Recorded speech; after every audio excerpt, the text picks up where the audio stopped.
incrível, galera. E aí, eu quero entrar aqui no treinamento, né, com as informações pertinentes a você. Porque é muito simples. Deixa eu colocar aqui meu cronômetro, que eu acabei esquecendo, galera, ó. Acabei esquecendo. Então, acabei comendo aqui o tempo. Você acredita? Deixa eu colocar aqui. Pronto, coloquei. Brincadeira, eu já vou somar aqui mais uns 10 minutos. Então, essa frase de Jim Rohn, né? Essa frase é muito, mas muito, muito, muito bacana. Lucro é melhor do que salário. Por quê, Pedro? Porque lucro traz a você, dá a você a liberdade. Essa é uma frase icônica, é uma frase pragmática de Jim Rohn, né? E essa que é outra, né? Que Robert Kiyosaki deixou explícito no seu livro, Negócio Século XXI, as pessoas mais ricas do mundo constroem redes. E as outras, né, no caso, as demais procuram emprego, correto? Então, se você pegar essas duas, voltando, lucro é melhor que salário, e essa, que as pessoas mais ricas, bem-sucedidas do mundo constroem rede, e as outras procuram emprego, você começa a encaixar as peças no quebra-cabeça para poder justamente avançar com o marketing de rede, que é justamente o porquê você escolheu esse modelo de negócio para poder avançar com a tua vida, para poder colocar o teu projeto de vida, inclusive, que é o meu caso. Eu sou educador físico, fui até 2002, e quando eu conheci o marketing de rede em 2002, eu tomei uma decisão radical. Tá? Não estou falando que você deva fazer isso. Mas eu, Pedro Andrade, tomei uma decisão de deixar de lado o ofício como educador, na ocasião como professor, personal trainer, e embarcar, mergulhar de cabeça no marketing de rede. Isso Tá? Então, quando você entende, quando você começa, e eu não vou falar para você, essa decisão foi tomada de forma racional, não, foi emocional. Não foi racional, foi puramente emocional. Porque eu era um amador, entende? Extremamente emocionado naquela ocasião, com 26 anos, e eu tomei uma decisão emocionada, mas sem nenhum embasamento, sem nenhuma informação, sem nenhum, por exemplo, nenhuma direção específica, direta, para poder avançar, tá? E aí tem essa frase que eu gosto muito: conhecereis a verdade, e a verdade vos libertará. Inclusive, uma passagem bíblica, né? Por que eu estou falando isso para você que está aqui agora? Porque o que é comum, gente? Eu, Pedro, quando eu comecei no marketing de rede, quando eu comecei a fazer a minha lista de contatos e fui fazer o convite para os meus amigos, o que eu ouvi? Eu ouvi que ele era furada, que era pirâmide, que não dava certo, que isso não ia funcionar, que isso ia acabar, eu ia acabar perdendo os meus amigos, entende? Exatamente isso que aconteceu comigo em meados de 2002, quando eu comecei no marketing de rede. Pois eu era um jovem, extremamente sonhador, sem resultado, que é o que muitos de vocês vivem, correto? Vocês vivem isso. Vocês estão começando na indústria.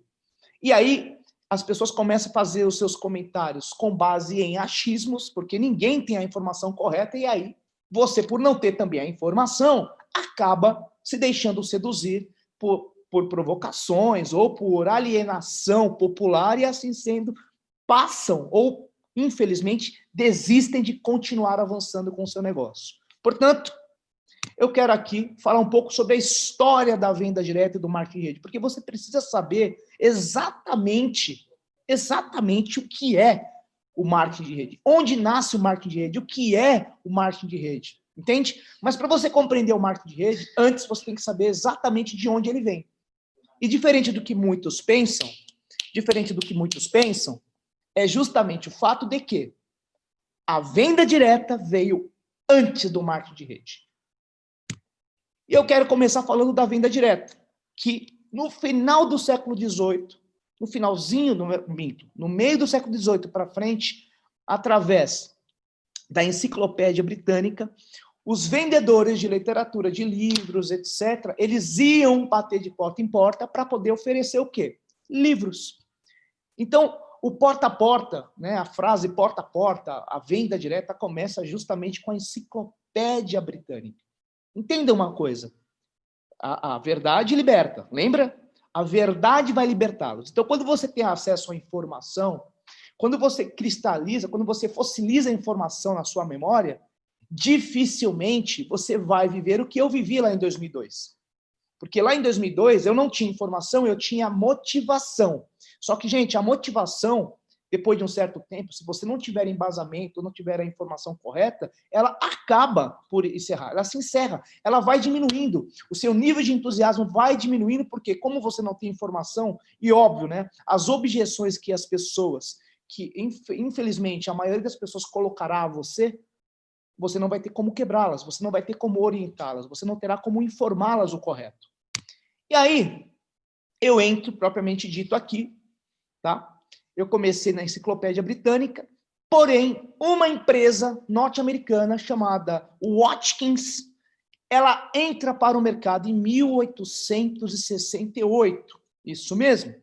Em 1868, essa empresa ela passa a se inserir no mercado norte-americano e começa a profissionalizar a venda direta. Ela começa a dar aos seus distribuidores, aos seus vendedores porta a porta, ferramentas e treinamento adequado para que eles possam ir ao campo, oferecer os produtos da Watkins, ok? E assim sendo, através dessa oferta, passar a faturar, passarem a trazer receita para a empresa. E quando isso ocorre, gente, olha só, Watkins Company, 1868.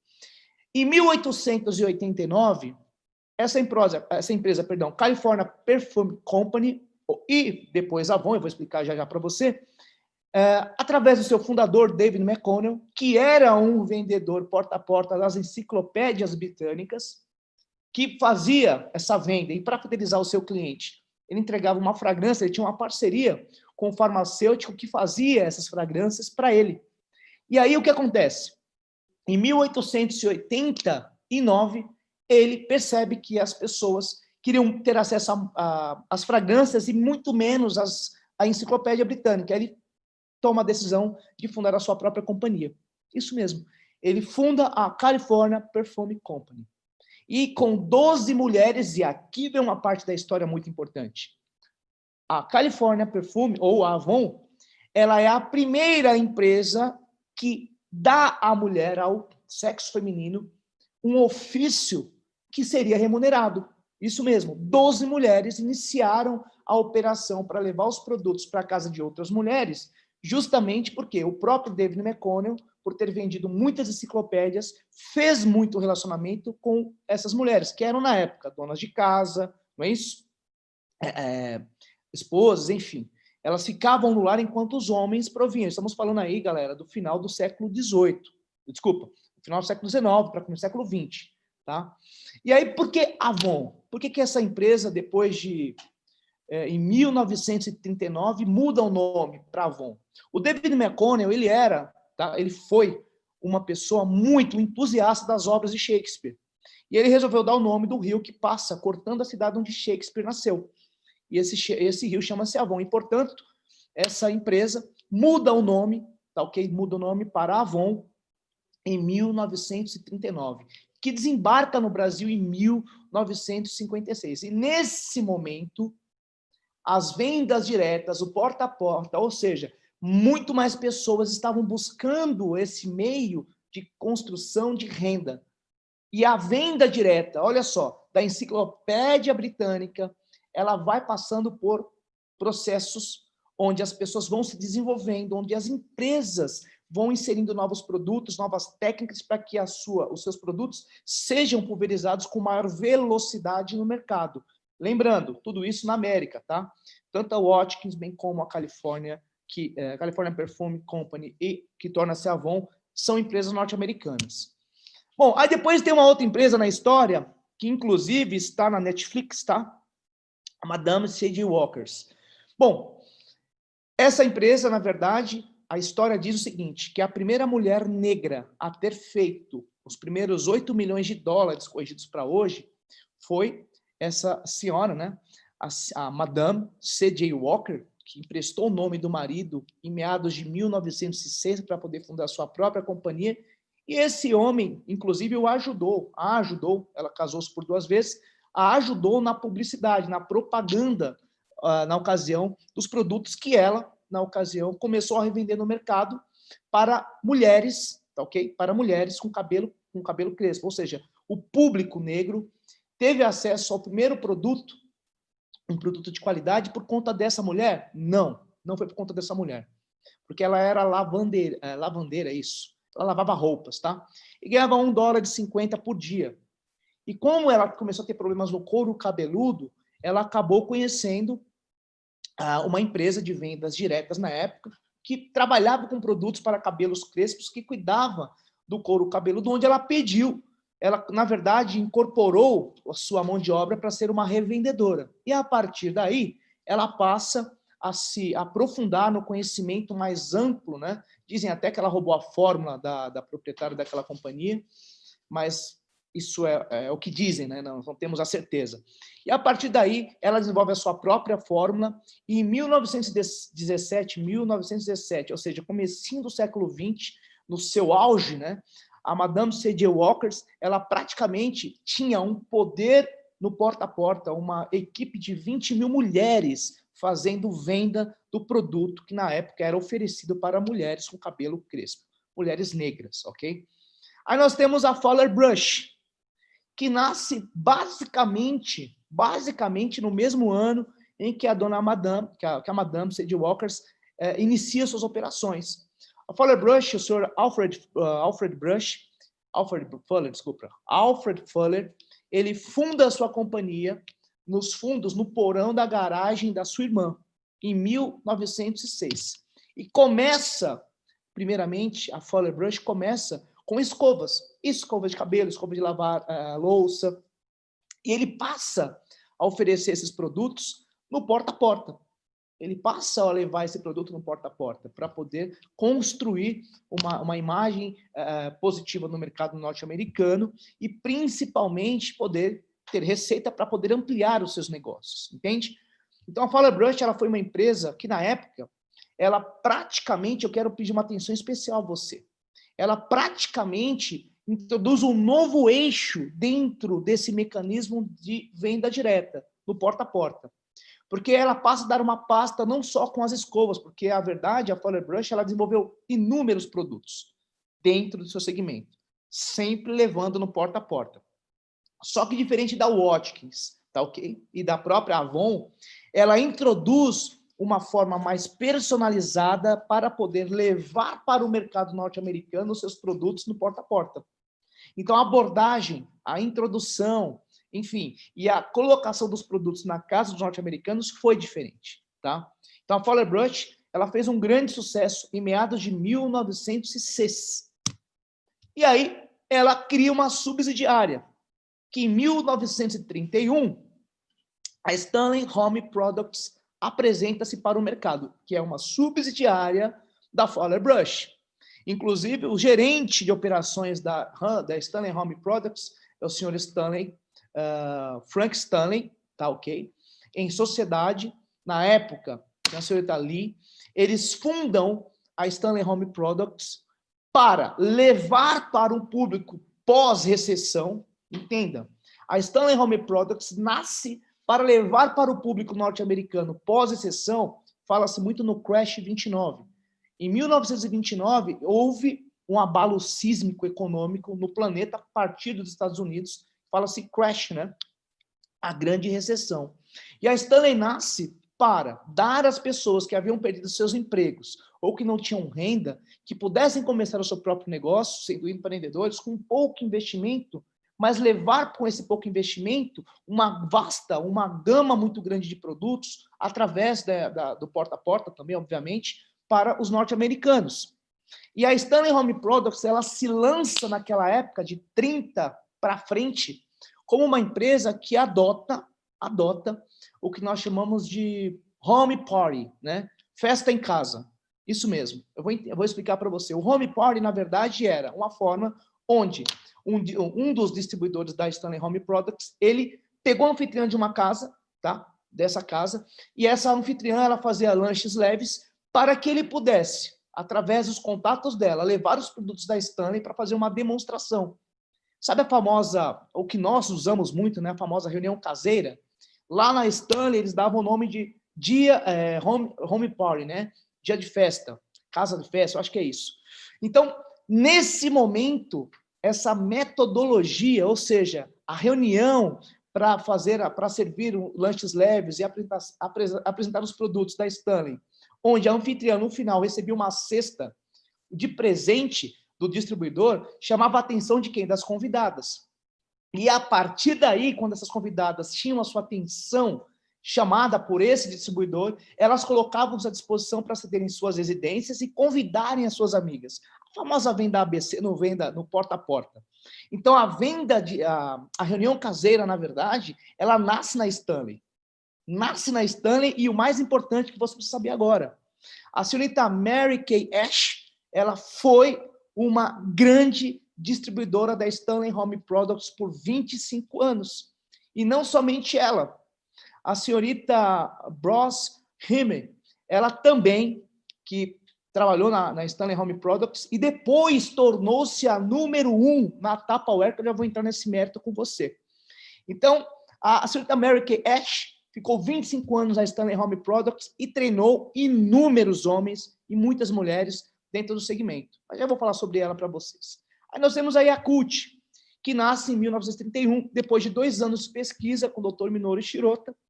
Todas essas empresas, galera, que eu estou falando para você da história, trabalham com venda direta. Todas, sem exceção. Entende? Então, lembre-se, o multinível ele veio da venda direta. Não é algo isolado, não é uma ferramenta isolada, que é o que você precisa saber quando for conversar com as pessoas, quando for falar de negócio. Porque informar e educar é a nossa única arma. Qual é a nossa arma contra a ignorância? Contra a falta de informação? A própria informação. Então, quando eu tenho a informação, eu tenho um escudo para poder entregar para as pessoas, gerar valor na vida das pessoas, entende? O Dr. Minoru Shirota, então, em 31, ele desenvolve uma forma, Lactobacillus vírus, para poder combater uma bactéria intestinal que assolava a Ásia, principalmente as crianças naquela ocasião do Japão, e essa forma, ela deu muito certo.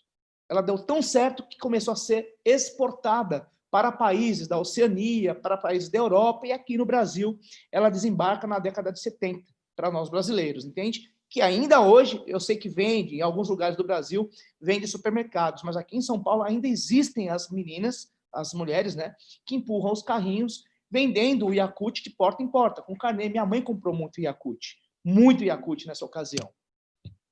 E aqui começa o que eu quero passar para você exatamente como é.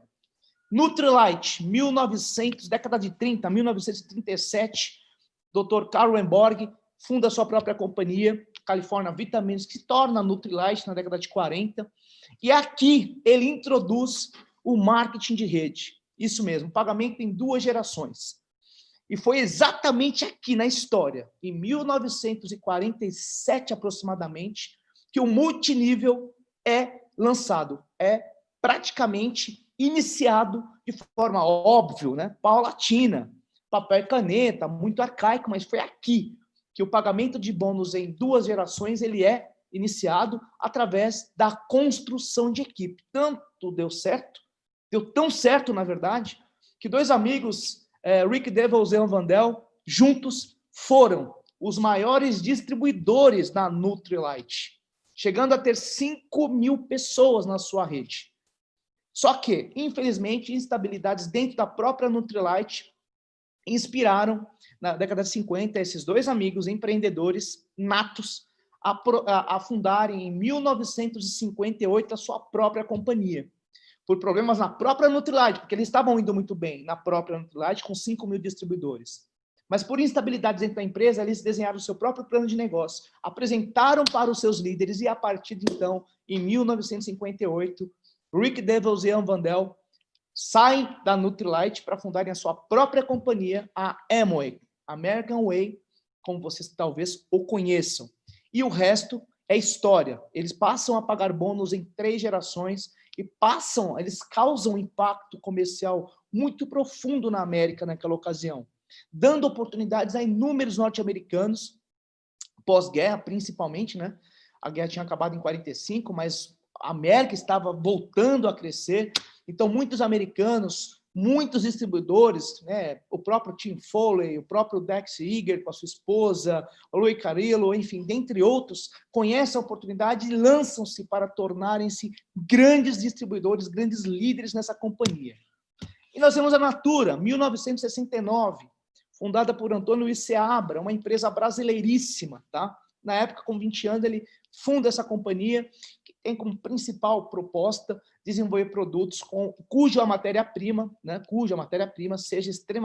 seja puramente natural, ou seja, nenhum produto natura é feito sem os insumos naturais, tá? E a partir daí, eles abrem para o mercado, eles se lançam para o mercado como uma empresa de vendas diretas também. Além de terem as lojas hoje, que você conhece, mas em 69 todas elas começaram no porta a porta, porque foi uma ferramenta importada dos Estados Unidos, né? Lembrando que a Avon ela desembarca no Brasil na década de 50, e óbvio, essa proposta, essa filosofia do porta a porta, do catálogo, da venda direta, vem da Avon para o nosso país. Lembrando que era um país pós-colonial, etc. e tal. O país estava crescendo, né? O Brasil estava sendo construído da década de 50 para frente, toda essa história. Aí nós temos a Mary Kay, fundada em 1963.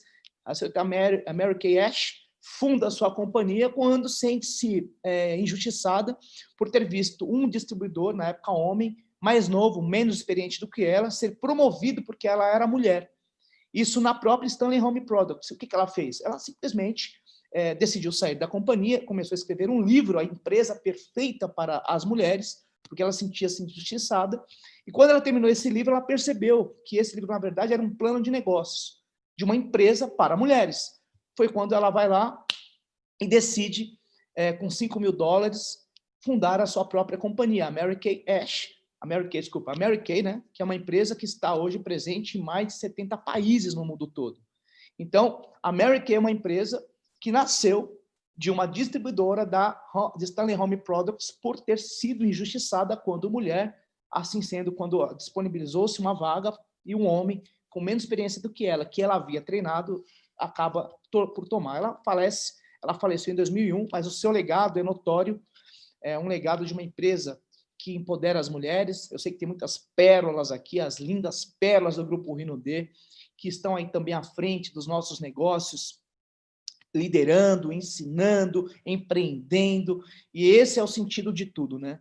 Não existe papo de sexo, homem ou mulher, muito pelo contrário, todos nós somos uma única força, somos uma única família, homens e mulheres, todos com as nossas habilidades e qualidades, e isso é importante, foi o que a Mary Kay lutou, e inclusive por conta desta luta, desse propósito, fundou a sua própria companhia. Temos o Boticário, uma empresa também brasileira, fundada em 1973 pelo senhor Miguel, que, na verdade, tornou uma farmácia de manipulação a terceira maior rede de franquias da história desse país, que é uma empresa que trabalha com produtos, inclusive tendo, eu acho que Colônia, eu não vou me lembrar aqui o nome do produto, mas o Boticário teve, na ocasião do lançamento de um produto, de uma colônia cheiro, eu não lembro, enfim, estava lendo a respeito, me esqueci agora. Mas esse produto, ele chegou a ser o segundo mais vendido do planeta, só para vocês terem uma ideia da força do Boticário na ocasião.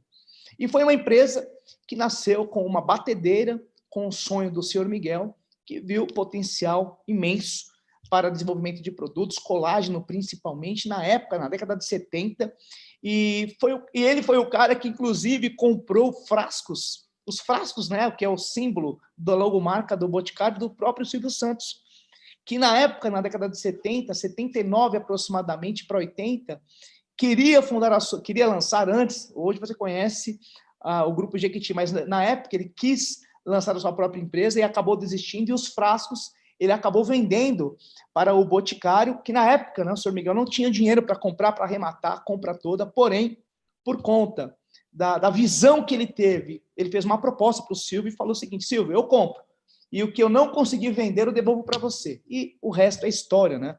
O Boticário hoje é, como eu disse, a terceira maior marca de franquias do Brasil. Opa, desculpa. Herbalife, né? Olha, já fui passando já para o Grupo Rinode. A Herbalife é a empresa que você já ouviu falar, fundada em 1980, Mark Hughes, com a proposta.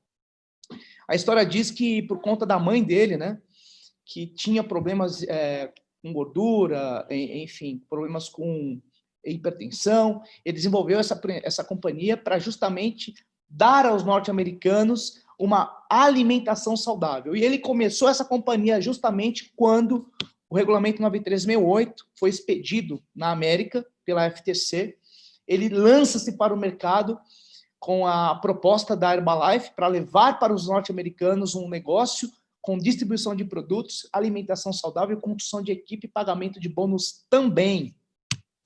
E aí, meus caros, temos aqui a nossa querida, a nossa abençoada, essa empresa de Deus, que é o Grupo Rinodê, uma empresa que tem aí a sua fundação feita em 1988, uma empresa que não tem capital aberto, uma empresa cuja gestão é feita pela família Rodrigues, com Sandro, Leandro, Alessandro e Cristiane Rodrigues, o nosso querido senhor Francisco e a dona Adelaide, são os fundadores, que começaram essa história em 83 com vendas diretas. Eu já ouvi muitas histórias, né? Não é aqui, não vou ter tempo para isso. Deixa eu até olhar aqui o meu cronômetro aqui, galera, para poder avançar com vocês.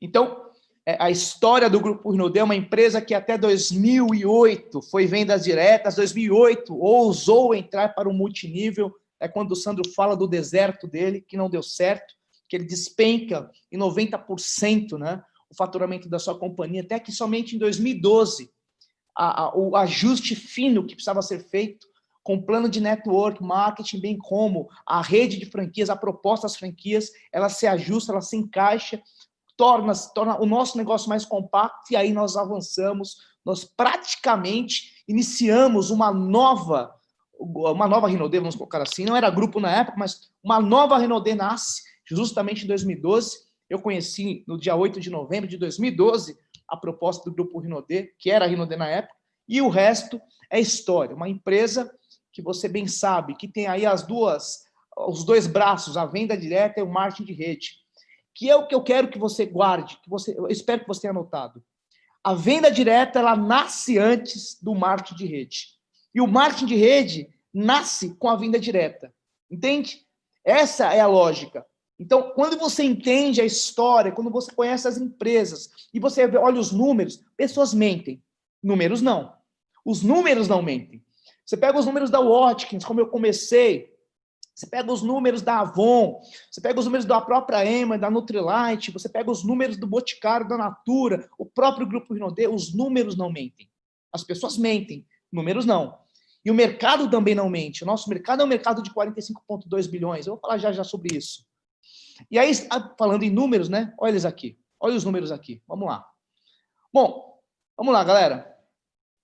Dados da WFDSA, World Federation of Excellence Association. Vendas diretas aqui são dados de 2018, tá? Que eu quero passar para você aqui, inclusive. Então, vamos lá. O relatório apresentado em San Diego no ano de 2018 diz o seguinte. Primeiro, o número de representantes diretos passou de 114 milhões, lembre-se, pessoas mentem, números não. Nós demos um salto de 114 milhões para 117 milhões de pessoas em todo o mundo envolvidos com vendas diretas e marketing de rede. Lembra disso?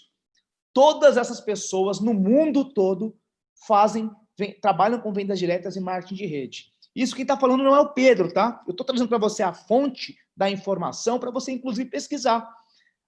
A WFDSA está dizendo isso para nós. Por isso que quando eu vou conversar com uma pessoa, eu faço perguntas. Mas você conhece a WFDSA, meu querido? A World Federation of Excellence Association? Não. Não. Você conhece a BVD? Não. Associação Brasileira de Vendas. Você não conhece? Sabe o que é venda direta, meu caro? Você me dá aí 20 minutos para te dar uma aula rápida aqui? Uma aula rápida. Eu quero apenas te entregar as informações, gerar valor para você, para que numa próxima oportunidade você não cometa o equívoco em fazer um comentário tão desnecessário como esse, com base em nenhuma informação clara. E aí nós temos mais informações.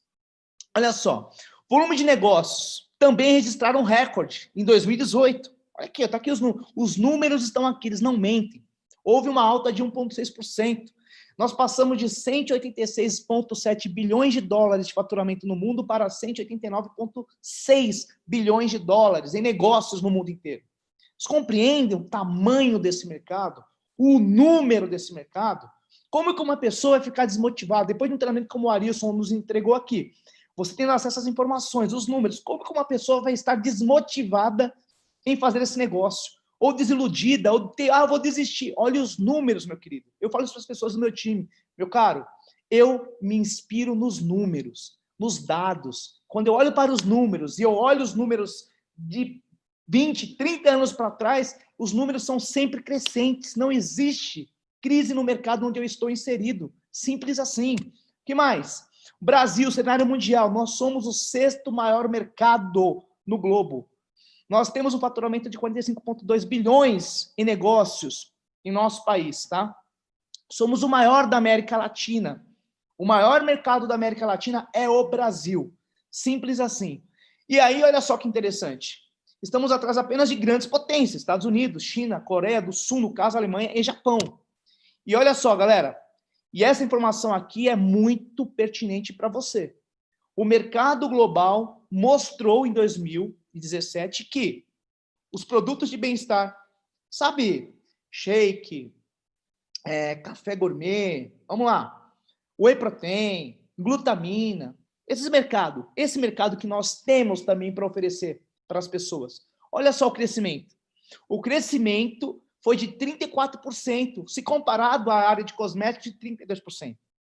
América Latina, 84% do mercado ainda é na linha de cosméticos, mas o crescimento proporcional no mercado de bem-estar foi maior, segundo a WFDSA, se comparado ao de cosméticos. Entende? Então, quando você tem esse cenário praticamente exposto, né, no horizonte para você, quando você olha todo esse cenário e uma pessoa leiga, sem informação, faz um comentário desnecessário, ou tenta, por exemplo, colocar uma objeção sem sentido para você, ou eu sei que você passou por esses momentos que eu passei lá atrás. Né? Eu sei que você passou, sabe por que eu me inspirei a estudar o mercado, buscar essas informações? Porque eu não gosto de ficar vendido numa conversa. Eu não gosto de ser desafiado por um leigo, por uma pessoa sem informação na frente, por exemplo, de amigos, como já aconteceu comigo, eu sei que acontece com você. Ah, chegou o rico da família, né? Olha lá, chegou o rico da família. E aí, como você não tem informação, você fica sem jeito, fica acanhado, fica, né, deslocado. Não, quando você tem informação, você dá um treinamento, praticamente falando, para as pessoas. E aí nós temos que compreender, porque a famosa pirâmide, de onde nasceu, quem trouxe, quem é o idealizador. Eu trouxe 2 exemplos aqui, icônicos da história, que são os maiores, inclusive. O idealizador, o cara que começou a pirâmide financeira, e o cara que aperfeiçoou a pirâmide financeira. Bernard Madoff e o Carlo Ponzi. Ponzi criou o esquema em pirâmide em 1910, quando ele disse que selos postais da Itália eram papéis do Tesouro da Moeda Nacional. Ele começou a vender isso para os norte-americanos na América. Como a informação naquela época ela era muito, muito difícil de chegar, os americanos acabaram comprando a mentira dele e começaram a dar dinheiro para ele. E ele trazia o quê? Pedir indicações de outras pessoas que quisessem comprar os papéis do Tesouro da Moeda Nacional da Itália. E isso se expandiu pela América. E ele aplicou esse golpe por 5 anos, ou seja, ele deu valor ao que não tinha valor, ok? Ele deu valor ao que não tinha valor. Por 5 anos levantou 20 bilhões de dólares, comprou um banco, inclusive, e só parou quando foi investigado e foi, inclusive, denunciado pelo Boston Post na ocasião pelas práticas ilícitas, atentado à economia popular, o famoso 171, né? Enfim, ele foi preso, deportado para a Itália e veio e morreu em 1946 em um hospital público no Rio de Janeiro. Infelizmente, ele veio morrer aqui no Brasil. E aí, meu caro, esse tipo de golpe, ele não parou, muito pelo contrário. O Bernard Madoff, em 97, ele aperfeiçoou esse golpe. Criou com a empresa dele um produto fictício, uma espécie de seguro contra investimentos, onde ele captava recursos de grandes corporações e pagava comissões para as empresas que indicassem outras pessoas. Só que em 2008, a crise mundial, né, a recessão do mercado imobiliário norte-americano, acabou sendo apresentado a todo mundo através do Barack Obama, o presidente que veio a público e expôs, estamos vendo uma recessão econômica em nosso país. E aí, as empresas que haviam investido com o Bernard Madoff, um cara respeitado, com uma grande corretora, né, uma grande corretora de ações lá de Wall Street, Nova York, simplesmente vem a público e fala, eu apliquei um golpe de 67 bilhões de dólares, não tenho dinheiro, e é isso. O que acontece? Ele foi preso, hoje cumpre pena, prisão perpétua, e, né, como a regra de ouro não falha, não faça aos outros o que você não quer que faça para você. Os filhos dele, dois, um se matou enforcado e o outro morreu com câncer, no caso, leucemia, né? Um problema que ele tinha de câncer. E o cara praticamente ficou sozinho por conta da ganância. Ele apenas ajustou o golpe, o esquema, entende? E muitas outras vieram. E com a venda direta não foi diferente. Quando o multinível é apresentado na década de 40 pela Nutrilite, lembra?